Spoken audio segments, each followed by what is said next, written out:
Hello friends, मैं Sujit sir. कैसे हैं आप सभी? Let us start class 9 civics chapter the working of institution. ये वीडियो नंबर 4 है। इस वीडियो में हम आज उस विषय की बात करेंगे जहां से वर्किंग ऑफ इंस्टीट्यूशन कोई लॉ बनाती है। हम पार्लियामेंट्स की बात करेंगे। पार्लियामेंट कैसे फंक्शन करती है, पार्लियामेंट किसे कहते हैं, पार्लियामेंट जो एपेक्स बॉडी है, जो हमारी आपकी यह कह सकते हैं देश की जनता की जो सबसे बड़ी अदालत है, जहां सारे कानून बनते हैं। जनता की अदालत से मतलब जहां कानून बनता है। जुडिशरी एक अलग विषय है। यहां अदालत से मतलब सर्वोच्च पंचायत घर से, जहां वह सर्वोच्च पंचायत घर जहां लॉ बनती है। तो यहां देखिए हमने लिखा है parliament. Parliaments consist of president, Lok Sabha, Rajya Sabha. Parliament कैसे बनता है? प्रेसिडेंट से, लोकसभा से और राज्यसभा से। लोकसभा जिसे हाउस ऑफ पीपुल कहते हैं अर्थात निम्न सदन, राज्यसभा जिसे हाउस ऑफ स्टेट अर्थात उच्च सदन कहते हैं। हम लोकसभा और राज्यसभा के विषय में डिटेल्स अपने नेक्स्ट वीडियो में फिर पढ़ेंगे। पार्लियामेंट में प्रेसिडेंट भी एक पार्ट है। आप सोचोगे कि लोकसभा राज्यसभा से पार्लियामेंट बनता है, ऐसा नहीं।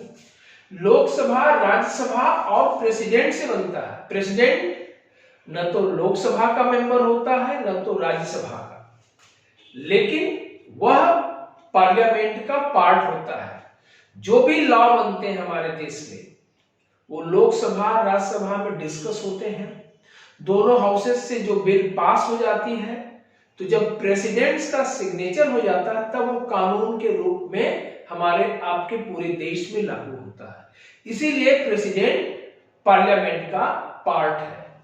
अब parliament play a very important role in making law over the Mandal commission recommendation.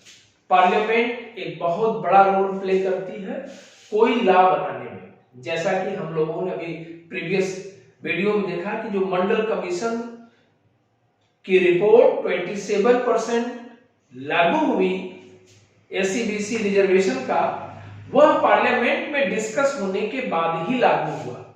Parliament हमारे सर्वोच्च, जैसा कि पंचायत घर है, parliament can makes law, parliament law बनाती है। पार्लियामेंट चेंज एग्जिस्टिंग लॉ और abolish them and can make new law in their place. Parliament कोई नई लॉ बना सकती है, पार्लियामेंट एक लॉ को चेंज कर सकती है। पार्लियामेंट एग्जिस्टिंग लॉ, कोई भी वर्तमान में लॉ चल रहा है उसको एग्जिस्ट कर सकती है या एबॉलिश भी कर सकती है। जैसा अभी आप देखो हमारे देश में जम्मू कश्मीर को एक स्पेशल राइट्स आर्टिकल 370 से प्राप्त था। अब वो आर्टिकल 370 से प्राप्त जम्मू कश्मीर के राइट्स समाप्त कर दिए गए। आर्टिकल 370 को समाप्त कर दिया गया। जम्मू कश्मीर को भी यूनियन टेरिटरीज बना दिया गया। जम्मू और कश्मीर एक यूनियन टेरिटरीज, लद्दाख एक दूसरी यूनियन टेरिटरीज बन गई। तो ये कहां से संभव हुआ? हमारे पार्लियामेंट में। अभी रिसेंटली आपने देखा। और parliament exercise some control over those who run the government. Parliament बहुत सारा काम करती है। एक ऐसी इंस्टीट्यूशन है, एक बड़ी इंस्टीट्यूशन है बच्चों, जो कंट्रोल करती over those who run the government. जो गवर्नमेंट होती है अर्थात एग्जीक्यूटिव, लेजिस्लेचर के विषय में हम लोग डिस्कस कर रहे हैं बच्चों। और लेजिस्लेचर जो लॉ बनाती है, एग्जीक्यूटिव उसको लागू करती है अर्थात वो गवर्नमेंट होती है। उसको भी कंट्रोल पार्लियामेंट ही करती है, क्योंकि गवर्नमेंट को अपनी मेजॉरिटी लोकसभा में सिद्ध करना पड़ता है। और इसके बाद समय समय पर कोई गवर्नमेंट डिक्टेटर ना हो जाए, उसके अगेंस्ट नो कॉन्फिडेंस के मोशन आते हैं, या हो सकता है कि सरकार को सदन में बहुमत सिद्ध करना पड़ता हो। सरकार जितने भी लॉ लाती है पार्लियामेंट में डिस्कस करने के बाद ही उसको इंप्लीमेंट कर सकती है। बहुत तरीके हैं पार्लियामेंट को कंट्रोल करने का। Parliament also exercise the financial control. हमारे देश में जितने भी बजट पेश होते हैं बच्चों, फाइनेंशियल ईयर बजट एनुअली पेश होता है, वह बजट भी पार्लियामेंट में ही पेश होता है।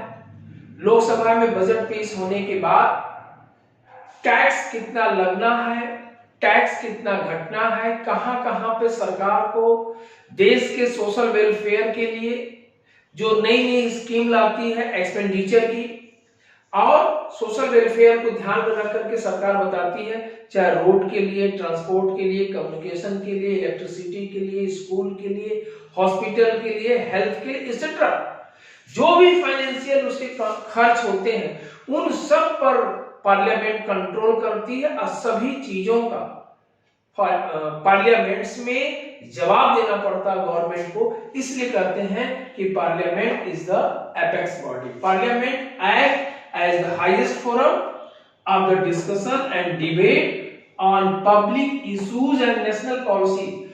देश के हित में जो भी पॉलिसी बनाई जाती है, चाहे पब्लिक इश्यूज से हो चाहे नेशनल पॉलिसी हो।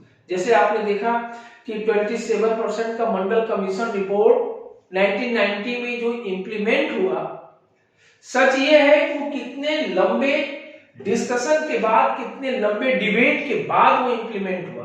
मंडल कमीशन कब बना? 1979 में। मंडल आयोग की रिपोर्ट कब आती? 1980 में। अगस्त 1990 में बीपी सिंह की सरकार जब सत्ता में आती है तब वो मंडल कमीशन की रिपोर्ट को लागू करती है, वो भी काफी डिस्कस के बाद, काफी डिबेट के बाद। इसके बीच में भी सरकारें आई नहीं, लेकिन फाइनली बना कब? जब बीपी सिंह की सरकार आई, वो भी एक लंबे डिबेट के बाद, एक लंबे डिस्कशन के बाद। और जब भी कोई लॉ बनती है बच्चों, लॉ कितने प्रकार की होती है? It means bill. बिल क्या है? एक प्रकार का कानून है, और वह कैसे इंप्लीमेंट होता है इसको भी हम लोग देखेंगे नेक्स्ट वीडियो में।